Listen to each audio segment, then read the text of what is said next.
We do. I have a couple questions. First on Secretary Esper.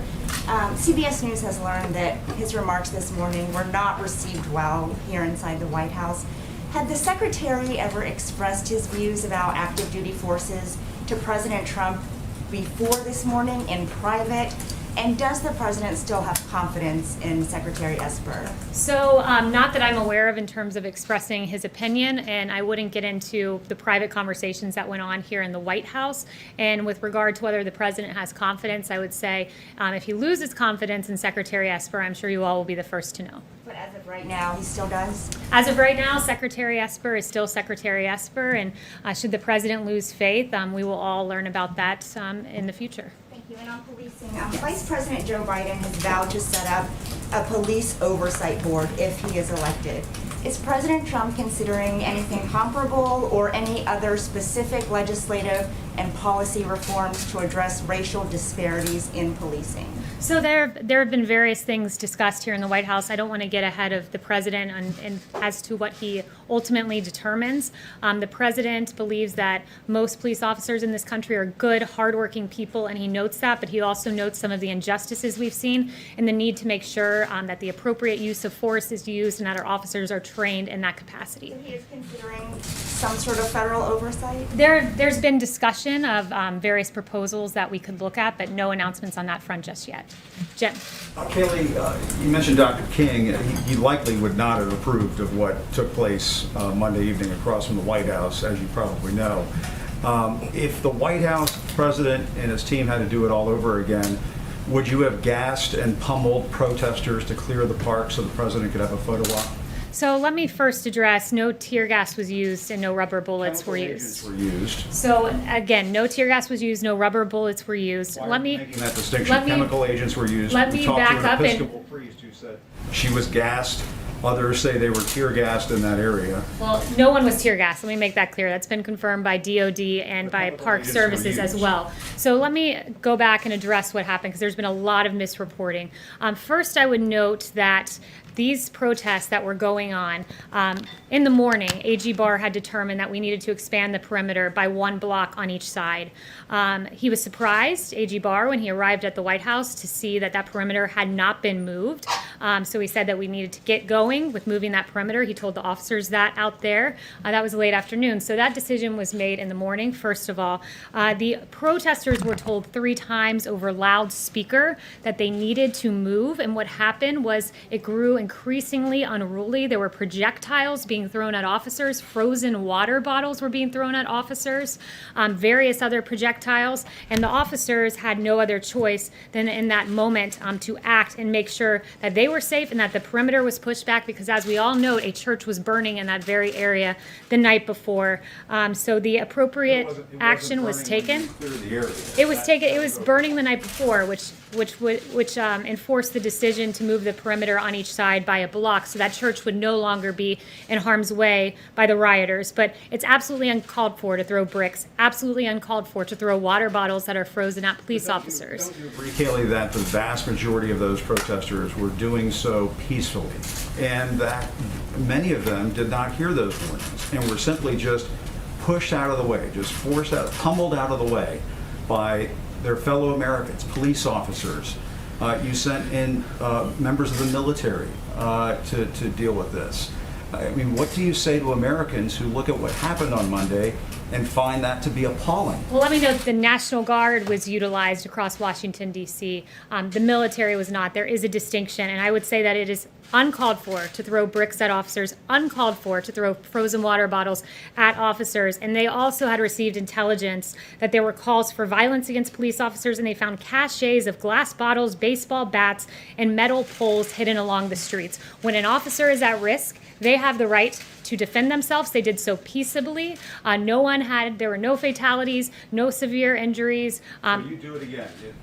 To protect the lives of officers, they have a right to defend and to protect themselves. And White House, Next question. I think Sarah used to always joke about 2 Question Tuesday. I think sometimes I get 4 or 5 Question Wednesday. I just want to make sure that people who have a problem with what they saw Monday have a chance to have that addressed. And, I mean, what do you say to Americans who are just outraged by what they saw? And for the president to go and have a photo op in front of a church. What I would say is this: officers have a right to defend themselves. And I've watched a lot of your coverage. I've watched a lot of the nation's coverage, and let's go through some of the things that happen when officers don't defend and protect themselves. In St. Louis, 4 police officers were shot. In Las Vegas, an officer was shot in the head and is on life support. In New York, a cop was beat up by people. In Providence, 4 to 5 police officers and state troopers were injured. And in Ashbury Park, New Jersey, a police officer was injured.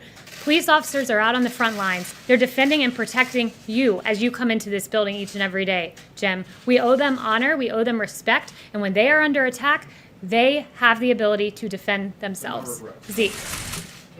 Just first on Secretary Esper's comments, is the president presently considering invoking the Insurrection Act, or is that completely off the table at this point? So it's a very good question. The president has the sole authority to invoke the Insurrection Act. It is definitely a tool within his power. This president has one singular aim, and it is protecting America's streets. We cannot have burning churches. We cannot have police officers who are shot. We cannot have businesses that are looted and destroyed. The Insurrection Act is a tool available. The president has the sole authority, and if needed, he will use it. But at this time, he's relying on surging the streets with National Guard. It's worked to great effect here in D.C. and in Minnesota as well. And Kayleigh, back to that incident on Monday. Are you saying that all the officers who were at that protest, clearing that largely peaceful protest, were acting appropriately? There were well-documented incidents of one case, one member of law enforcement bashing a camera of an Australian journalism trooper. This isn't about the journalists. This is about the other peaceful protesters there as well. Did every officer in that protest, was that protest cleared in a way that the White House believes was entirely appropriate? So that should be the model for the rest of the country. I think U.S. Park Services, when having bricks thrown at them and frozen water bottles, had the right to act. They acted with the appropriate level of force to protect themselves and to protect the average citizenry and to protect the peaceful protesters who were among them as well. Kristen. They were protecting the peaceful protesters by firing various chemical agents and walking through them with batons. Well, it wasn't tear gas, I would note, and what they used was a way to target those who were being violent. They used the minimal force that they could to ensure that situation was safe, to ensure St. John's Church would not burn a second night in a row, and to ensure that no officers were injured in the manner that I listed off, that several officers have been injured and shot at in the course of these riots. Kristen. Thank you, Kayleigh. I have a question about the decision-making process before going to the church on Monday night.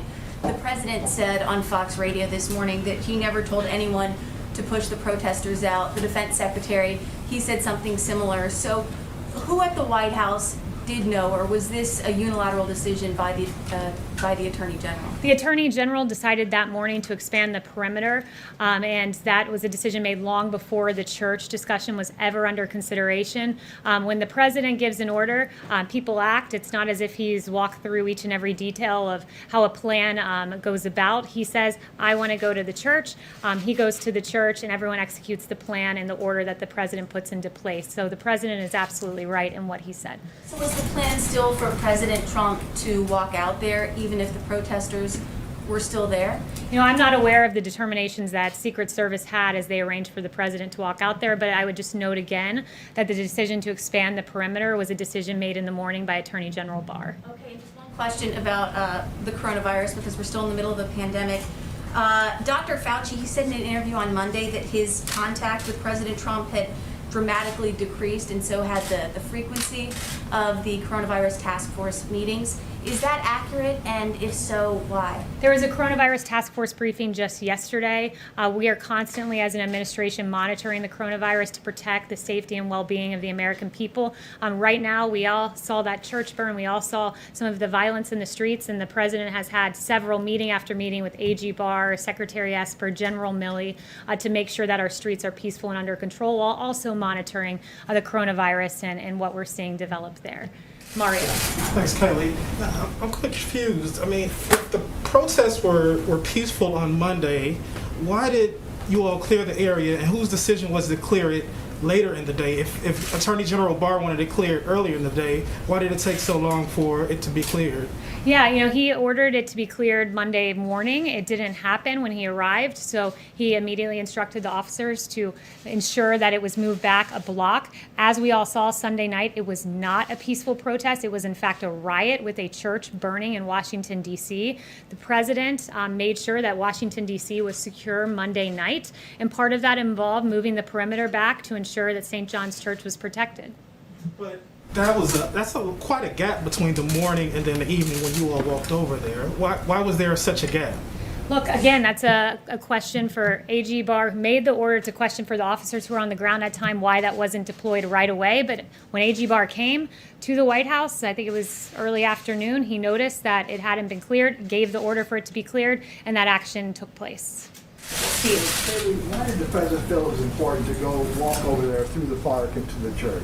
It was extremely important. Look, the president wanted to send a very powerful message that we will not be overcome by looting, by rioting, by burning. This is not what defines America. And going and standing by St. John's Church was a very important moment. And I would note that through all of time, we've seen presidents and leaders across the world who have had leadership moments and very powerful symbols that were important for a nation to see at any given time to show a message of resilience and determination. Like Churchill, we saw him inspecting the bombing damage. It sent a powerful message of leadership to the British people. And George W. Bush throwing out the ceremonial first pitch after 9/11, and Jimmy Carter putting on a sweater to encourage energy savings, and George H.W. Bush signing the Americans with Disabilities Act, flanked by 2 disabled Americans. And for this president, it was powerful and important to send a message that the rioters, the looters, the anarchists, they will not prevail, that burning churches are not what America's about. And that moment, holding the Bible up, is something that has been widely hailed by Franklin Graham and others, and it was a very important symbol for the American people to see that we will get through this through unity and through faith. Separately, the president, you said he had his results of his physical. We know that he did part of the physical late last year, I think it was. When did he have the rest of it done? I'm not aware of an exact date. I will ask Dr. Connolly for you on that, but I know it was fairly recently. Yes. I will go to Brett. Thanks, Kayleigh. The White House has spent a lot of time talking about how the protests have taken place and how people are protesting or shouldn't be protesting. But what is the White House doing to address the underlying causes that have led to these protests? Look, the president's done a lot. The president expedited the review, the FBI review of the George Floyd case. He swiftly ensured there was a civil rights investigation into George Floyd's death. Ahmaud Arbery, there's another investigation there on the part of DOJ. He's recognized what an injustice this was innumerable times, including in his national remarks that he gave on Saturday. So this president has done everything in his power to send a powerful message that these injustices will not be tolerated. But is the White House or the president, have they reached out to any of these protesters to try and start a dialogue about specific reforms they'd like to see? Or does the president plan to do that moving forward? Look, the president has looked at some various, not legislative necessarily, but tools that we could use to ensure that law enforcement uses the appropriate level of force. No discussions or announcements there on that front. But I will say that we're taking a hard look at this, but that the president recognizes that our police officers are valiant heroes. The vast majority are good, hardworking people who love this country and who love the American citizenry that they protect. There hasn't been any Emerald. outreach to the Thanks, protesters. Kayleigh. Former Deputy Attorney General Rod Rosenstein testified today on the Hill that he didn't read the FISA applications, and he didn't even prepare the scope memo that started the Mueller probe. Given that Rosenstein appears to be deeply involved in Crossfire Hurricane and that he actually picked FBI Director Christopher Wray, isn't it time that the Trump administration appoints someone else other than Wray for FBI Director? Look, I have no announcements on that front, but what I will say with regard to the Rosenstein testimony is he said there was no there, and he now agrees with that text by Peter Strzok, who, obviously had no information of Russian collusion, but nevertheless strung us through this investigation. And you have Rosenstein, who, again, it's quite befuddling, said he wouldn't have signed off on the Carter Page FISA warrant that has his name on it. His name's signed on a FISA warrant to spy on the Trump campaign, that he wouldn't have signed signed off on that. Not only that, he wasn't sure that he read every page of it. It's a pretty grave thing to spy on an American citizen, to violate their Fourth Amendment rights, to not have a basis to do so, and to rely on a Russian dossier full of lies as the justification. So it's really astonishing to hear from him that he's not sure he read every page of that warrant, but I suppose it's encouraging to hear with his 2020 hindsight that he wouldn't have signed off on it, though I'm sure that's of no comfort to Carter Page. Well, the president has expressed his disappointment in Wray in the past, so where does he stand now? Does he have confidence in Wray today? At this moment, the president, as the FBI director, much like the Secretary of Defense is the FBI director, is the Secretary of Defense. If the president decides he no longer has confidence, you guys will be the first to know. One more on New York, if it's okay. So yesterday, New York Governor Cuomo made a pretty big statement saying that he might relieve Mayor de Blasio, of his duties. Has there been any talk with Governor Cuomo about sending in the National Guard troops to New York, or is there any plan right now to send National Guard to New York? The president will do whatever is necessary to protect America's streets. He has made that clear, and he has several tools. That is one of them, sending in the National Guard. He does have the ability to federalize the National Guard should he choose to do that. But I would note, and I'm very glad you brought up New York, the very clear-cut cases of D.C. and New York. D.C. was in chaos on Sunday night when you saw the burning of the church, when Mayor Bowser did not set the curfew, as she had it at 11 p.m. The president said this is unacceptable. He's always preferred devolving to the states. They have the police power. It's their responsibility to protect the streets. But when the president saw that on Sunday night, he took action immediately. He surged the National Guard, encouraged states to accept their National Guard. He went on and on with several various actions. He gave a very powerful speech saying, if you don't act, I will. He noted that the military would be on hand should it be necessary. His bold action, his swift action, made D.C. a much different story Monday night. And contrasting the images of D.C. on Monday night and New York on Monday night, where there was rampant looting, where we saw Macy's department store looted, Coach store looted, violence in the streets. New York acted in a way that was inappropriate. They didn't deploy the National Guard. They set an 11 p.m. curfew, even after they saw the disastrous results of Mayor Bowser's 11 p.m. curfew. And the president said, I will call Antifa a domestic terrorist group.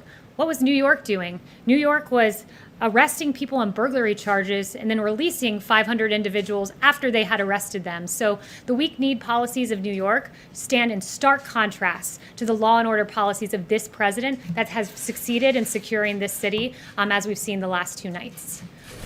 Next, we'll go to Lachlan. Thank you, Kayleigh. Putting aside the conduct of individual officers, does the president believe that there's a systemic bias in American law enforcement against African Americans? The president believes that there are injustices, and he has pointed them out, and he has not hesitated in pointing out injustices, going back to his time as a primary candidate when he called Sandra Bland and the use of force against her in the video that we all saw terrible. He did not hesitate when he saw the video of George Floyd. He was really upset by that video, as I noted. We've got the civil rights investigation into Ahmaud Arbery. He points out injustices, but he also notes this, that our police officers are good people. I've seen them out there on the streets protecting people. I've played the videos for you of the police embracing protesters, standing with the protesters. They're good, hardworking people. They protect our streets. That is what law enforcement is about. But at the same time, the president will note and he will call out injustices. And this is a president who's not hesitated in doing that when the time was right. Called out individual actions, but does he believe that the problem is systemic and endemic to American law enforcement? The president believes there are some examples of injustices. He calls them out. This is a president who, when Democrats for so many years talked about criminal justice reform and the disparities, the racial disparities in sentencing, President Obama didn't do that. Guess who fixed that? It was President Trump with the First Step Act, who engaged in sentencing reform and who really rectified some of the disparities we saw there. So, I think Democrats, others, Republicans should hail this president for calling out injustices when he sees them, either in a case-by-case basis or in the form of the First Step Act, where he noted the disparity in sentencing reforms. Josh. There's been a number of explanations on the clearing the park. One, that there was an attempt to enforce curfew. Another, that there was violent protesters from the park police. DOJ saying that it was previously going to be done anyway. Can you explain to us what the reason from the White House's perspective was for clearing the park? Why the White House wanted it done? So it wasn't the White House. As I said, it was AG Barr who expanded it was AG Barr who said the perimeter needed to be expanded 1 block each way because we were not going to see the church burn another night. I've already gone through in meticulous detail with my friend Jem here, how it came about that perimeter was eventually moved, and I'm not going to repeat myself again. That would have You been can- done anyway, even if it would not have been violent protesters, that would have happened? No, there were 3 announcements. So if the protesters had remained peaceful and had moved the perimeter as they were instructed to do, not 1, not 2, but 3 times via loudspeaker, it would have looked different. But when bricks are thrown, rest assured, officers will protect themselves. Chanel. Another question. You said the Chanel. president said today that he went down to the basement to inspect it over the weekend. What was the point of the inspection? What was he looking for? Look, I won't go further than what the president has said because those are security matters, and I won't engage on that kind of discussion. Yes, Chanel. Kayleigh, so going back to Rosenstein, what is the president's response to the fact that neither Rosenstein nor Christopher Wray seem willing to take responsibility for the illegal wiretapping that took place on the Trump campaign? I also have a question on the Insurrection Act. Yeah, I would say, look, the president is dismayed. This happened to the president's campaign. A Republican campaign was spied on by a Democratic presidency, a Democratic administration, based on a dossier paid for by his opponent, Hillary Clinton, and the DNC. This is absolutely extraordinary. It is the biggest political scandal that we've seen. And the lack of journalistic curiosity on this front is appalling when you have multiple instances of people who were saying one thing under oath from the Obama administration and saying another thing in public, that they had direct evidence of Russian collusion. I mean, that's extraordinary. Adam Schiff, I've got direct evidence, when in fact we know there was none. In the Mueller report, after spending millions of taxpayer dollars, totally and completely exonerated President Trump. It was a travesty, and we hope to get to the bottom of this because it should never be done again in American politics to any president of either political party. Insurrection Act, Secretary Esper this morning said that he opposes it. The last time it was used was 1992. How close is the White House to actually using the Insurrection Act? Is that a last resort measure, or is this a real possibility at this moment? Well, if you've noticed, the president has been going down a line of progression, and the first point was allow governors to do their job, allow mayors like Bill de Blasio to do their job, the police power, which is embedded in the 10th Amendment of this Constitution. That's how this country is supposed to work. Governor Cuomo is supposed to ensure that his state is protected. Mayor de Blasio is supposed to ensure that New York City is protected. They failed at their job. There was looting all across New York City. There were fires burning here in D.C. when Mayor Bowser was in control. So this president on Monday took definitive action with that speech saying, if necessary, the military is here. You must surge the National Guard. He took action, and he shored up and made sure that D.C. remained peaceful. So this president has gone and said the National Guard is the next step. That seemed to be working here in New York, in D.C. We'll see if it continues to work. But rest assured, he has the sole authority to invoke the Insurrection Act, and if necessary, he will do so to protect American citizens. One thing I really want to note, and I think it's so important to go back to this because I haven't seen a ton of coverage of it other than in a few places. And I started the briefing with this, and it's important. I just want to circle back and note Captain David Dorn, who lost his life in St. Louis, and he was killed by a looter. He served 38 years in the St. Louis Police Department. His wife, Ann, is a sergeant with the St. Louis Metropolitan Police Department. He is a hero. I also want to note, because there have been 45 officers lost in the line of duty this year, and my heart breaks for them. And as a new mom myself, my heart particularly breaks for 2 women in particular who I was reading about their stories today. Officer Breanne Leath of the Indianapolis Police Department. On April 9th, 2020, she was shot and killed. She survived by her 3-year-old son, her sister, and her parents. She was a National Guard veteran, and my heart breaks for the family of Officer Leath. And Officer Tiffany Victoria Enriquez of the Honolulu Police Department on January 19th, 2020. Officer Enriquez was shot and killed as well, leaving 3 daughters, 1 grandson, and she was a U.S. Air Force Reserve veteran. These are our heroes. Thank you so much to our officers who are protecting our streets. Many have been shot, some have been killed. It's a travesty, and let us stand with law enforcement and recognize the huge contribution that they have made to our society and continue to do so each and every day. Thank you so much, guys. The other, who's commander of the forces in Washington right now?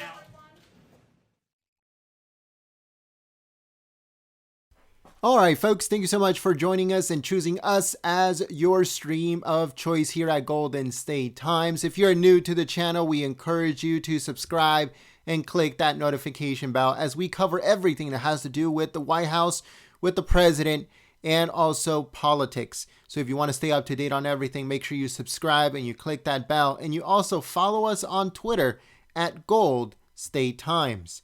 Check out our website, goldenstatetimes.com. We publish the president's schedule on a daily basis, so make sure you go and check it out and bookmark our website, goldenstatetimes.com.